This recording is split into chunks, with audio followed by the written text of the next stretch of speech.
All right, welcome back to the channel. Big news as Errol Spence Jr. has rumored to come to an agreement to fight his next opponent, and it will be a world championship. Let's talk about that in this video.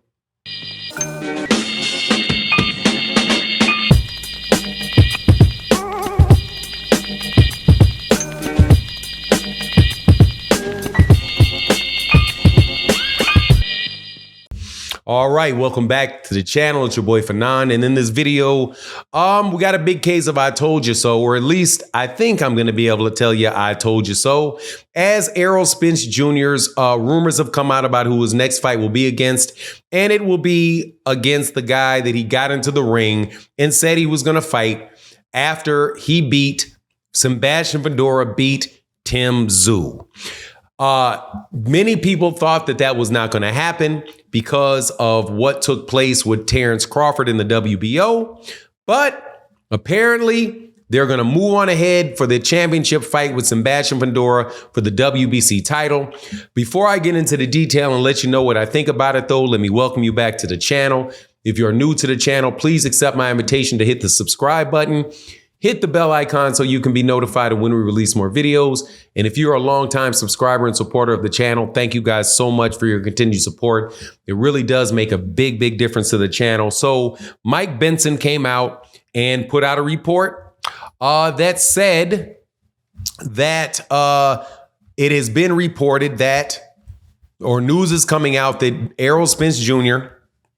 will fight Sebastian Fundura in October, in most likely in Dallas, Texas, at the AT&T Center, which is where the Cowboys play. And I gotta tell you, man, I was really hoping for the Ryan Garcia fight. Not gonna lie, man, I was hoping for the Ryan Garcia fight, man, because I thought the Ryan Garcia fight would be more entertaining and a little less scary. Because honestly, man, Sebastian Fundura is a very tough fighter. Very tall. He's like 6'5", long, but he does fight on the inside. So, you know, seeing Errol Spence having fought Terrence Crawford and having lost in the fashion that he did against Terrence Crawford, there's going to be a lot of people that are going to wonder whether or not Sebastian Fundura is going to be, you know, a winnable fight for him. However, you know, we're going to see if this was Errol and Errol's at 100% all the way together. I still say that's a tough fight for him. I think that Sebastian Fundura is a tough fight for anybody that gets in the ring with him. But you know, you did have what happened to Fundura when he fought Tim Tszyu, and there was a lot of things that Tim Tszyu was able to do against Sebastian Fundura, which I think was going to lead to Sebastian Fundura losing that fight if it had not been for that kind of freakish, injury that cut the top of Sebastian Fundura, that cut the top of Tim Tszyu's head and caused all that bleeding all over the place, and you know, prevented Tim Tszyu from really seeing and taking a lot of shots from Sebastian Fundura that I don't think that he would have normally taken. But you know, so there's definitely things that Errol Spence Jr. can take, you know, advantage of.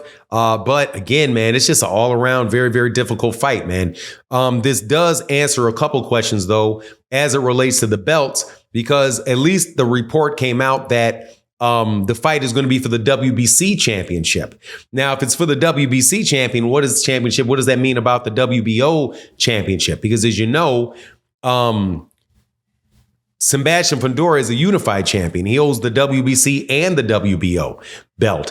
And there is a fight coming up in August where Terrence Crawford is supposed to be fighting Ismail Madmarov for a WBO interim title and the WBO and the WBA world title in a fight that people are calling a unification fight. But does that mean that if Sebastian Fundura fights Errol Spence Jr. in October, that they're going to strip Sebastian Fundura of the title for fighting against Errol Spence? I don't know, but I have a suspicion that the WBO will try to pull that. But again, this was going to be the case regardless. Now, as it plays further down the line, let's just assume that Errol Spence Jr. beats Sebastian Fundura. In my mind's eye, I still favor Errol to beat Sebastian Fundura. But it's going to be interesting because obviously he's changing trainers. Derek James was in his corner, so he's going to be having a trainer. He's going to be trained by somebody else. I did a video that, earlier where we talked about how it was rumored that Jermell Charlo also is no longer with Derek James, and that very well could be the case where Errol could go to Juan Guzman, who is the lead trainer, or supposedly the lead trainer for Jermell Charlo. But whatever the case is, it's going to be his first time in with the new trainer. But I like the fight, man. And one of the things about Errol is that Errol is somebody that has always taken on the toughest competition. He said that he's somebody that does not believe in tune-ups, and Sebastian Fundura for sure is not a tune-up at all.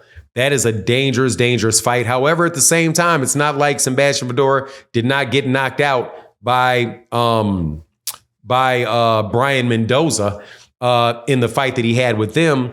And it isn't like there wasn't a lot of things that the southpaw Erickson Lubin was able to do with Sebastian Fundura as well.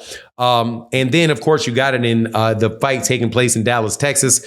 Sebastian Fundura, while he is Mexican and there's a really big Hispanic or Mexican population in Texas, it is a home fight for Errol Spence Jr. Sebastian and him should sell really well at the AT&T Center. And it's a competitive fight, but don't know what that's going to mean as far as, who would be able to get that decision. But, the best, what I really, really hope for is that Errol is all the way back and he's all the way back in condition.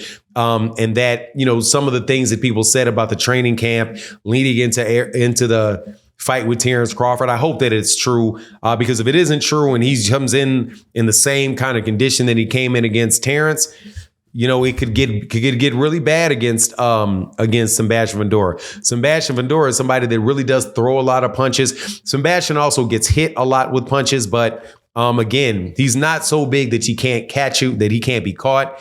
I think the height difference between the two is probably similar to the height difference between the height difference that between Alexander Usyk and would be my dog would start barking in the middle of this, but looks like the thing went away, so hopefully it'll stop.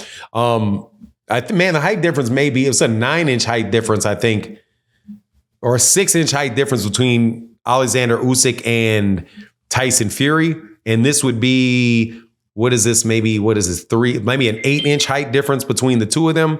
Not completely insurmountable, but, definitely not, definitely something that has to be overcome. But anyway, that's the update. Looking forward to the fight. Let me know what you think in the comment section. And with that, I'm out. Deuces.